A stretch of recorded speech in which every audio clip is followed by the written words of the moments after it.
is truly going within the rule of laws. But, or no, let me explain. The central bank is able to set up short and midterm decisions, yeah, but there is above them the parliament who is making the rules for the central bank.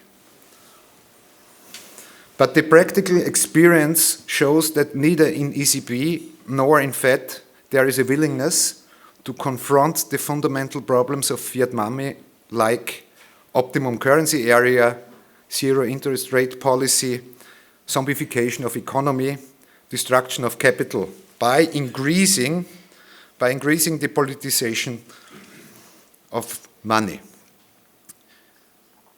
Some remarks to the euro. Created by a Politburo and not chosen by the economic actors, the most of the participating countries couldn't choose for the euro. For example, Germany, Austria, we didn't have a vote to get in. This was according to the rule of law, as we are living in a representative democracy. So this was not a breach of rule of law that we got the German mark and the Austrian shilling, which were very beautiful currencies. We got that. No breach of law. But in such important questions, like having a currency, yeah, I think we have to rethink this corpus of law, that not the ruler and not the sovereign like the parliament are allowed to decide this by themselves. Is the euro a political instrument introduced to facilitate the process of political and economic union in Europe? To illustrate this point, I want to mention two quotes. One by Professor Wilhelm Hanckel. He was founder of the Bank Deutscher Länder, which was later on the Deutsche Bundesbank, and I had the honor to work with him for 1 year. He said, the euro is just a substitute for a missing constitution of the European Union, because the only club in Europe which has not a constitution is the European Union. They only have some treaties. The other quote is by Chancellor Merkel. She said, if the euro fails, Europe will fail. As it's a political instrument, it all means are acceptable by them to preserve the currency illusion, and they think they can take the right to act outside the rule of law. What I mean with it is, for the non-Europeans, we have the Treaty on the Functioning of the European Union, and there are two paragraphs, paragraph 122 and paragraph 125. 125 was the no bailout rule. I hope everybody knows this no bailout rule. 122 was a rule, when are we allowed as ECB or as other country to take action to help somebody out. And this 122, according to Professor Geistlinger, who is a professor on the University of Salzburg for international law, it was a clear breach of rule of law. I recommend, if you're interested, to read those two paragraphs and then compare what reality showed us. So the government, the rule of law, the continuous breach leads to absolutism. The government is the service provider, it's the agent. The citizen is the customer, it's the principal. In democracies, the order goes always from the citizen to the ruler, and never from the ruler to the citizen. This was breached by Chancellor Merkel in 2015 when she said, "Wir schaffen das." It's a very famous quote in the German world, German-speaking world. "Wir schaffen das" means we're gonna make it. It was at the migration crisis at this time. She said, "We're gonna make it. We take everybody in." But this was kind of an order to the citizens, and this should never happen in democracies. So, if the roles are switched like this, when the ruler places laws and breaking those laws shortly afterwards, like we saw on the saving of the euro and the banking system, the orientation and the trust in the population is getting lost. absolutism and despotism could be on its way, and we can feel this every day when you are a citizen of the European Union. I want to finish my short speech here. We started with Fiat, iustitia, pereat, mundus. Let justice be done and let the world perish. This was the antipode of Kaiser Ferdinand I. He placed the set of rule of law over everything in ruling. And now we are living out the completely vice versa regime in the Fiat Euro, pereat, iustitia. We tried this together, a friend of mine and me, we tried our Latin. I hope this is right.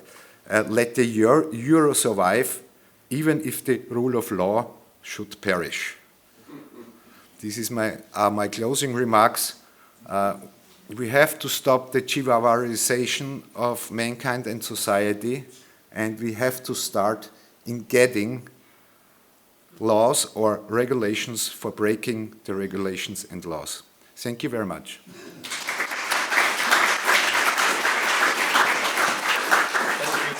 We have time for 2 or 3 questions. Thank you very much. Great speech. The question I have is, the European treaty has the ecology in it, and it was a big surprise that somebody sued I think it was the German government, over a height of toxic emissions in cities, and actually the court ruled that actually an individual could sue the government successfully on that. Were there any cases where individuals or any institutions sued whoever, the ECB, on one break of Rule 122 or 125 successfully? Yeah. As I told you, I have been working with Professor Wilhelm Hankl together, and he was suing already against the inauguration of the euro in 1999, together with some other scientists, and then he was suing against the ESM. Unfortunately, I forgot to mention right now, the ESM was an enabling act where we enabled some out of the control of parliamentary control entity. Yeah. If you don't know the ESM, please Google it and look for it. This is really a severe act of destroying any democracy. So I don't know exactly now what the question was, but you are failing if you whenever you set up anything against the euro or the euro system. Sorry. There were a lot of attempts. William Hankl did 2 of them, 1999 and 2012. And 2012, at this time I worked with him, I was close, but they did not have any chance. The hearings were very short, and no way. Greetings, Tom. As a team member of Bachheimer.com, we have been discussing this. But since the monetary easing and quantitative easing policy of the ECB and the Fed is more or less at its limits and ends, I have a question concerning what is the future of quantitative easing? Are we just about going to enter through a number of unknown asset classes that the ECB is going to be allowed to buy? Are we going to enter in a Ponzi scheme? As we are guests of the Austrian National Bank, I am not entitled to answer this right now. I don't want to answer this.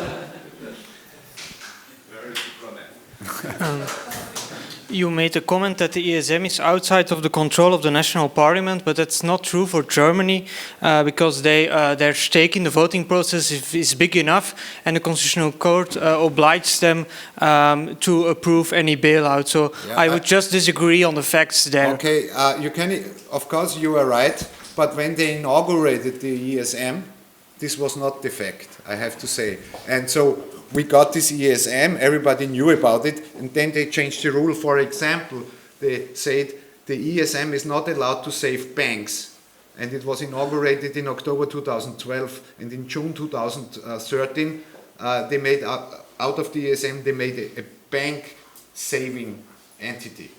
So this is a good question, because they're imposing a law, they're saying this, and then they are turning it a little bit. This is a positive, but there's also negative effects when they are changing it, the rules. Okay, unfortunately we don't have more time for questions, but I encourage you to talk with Thomas later. Thank you very much. Okay.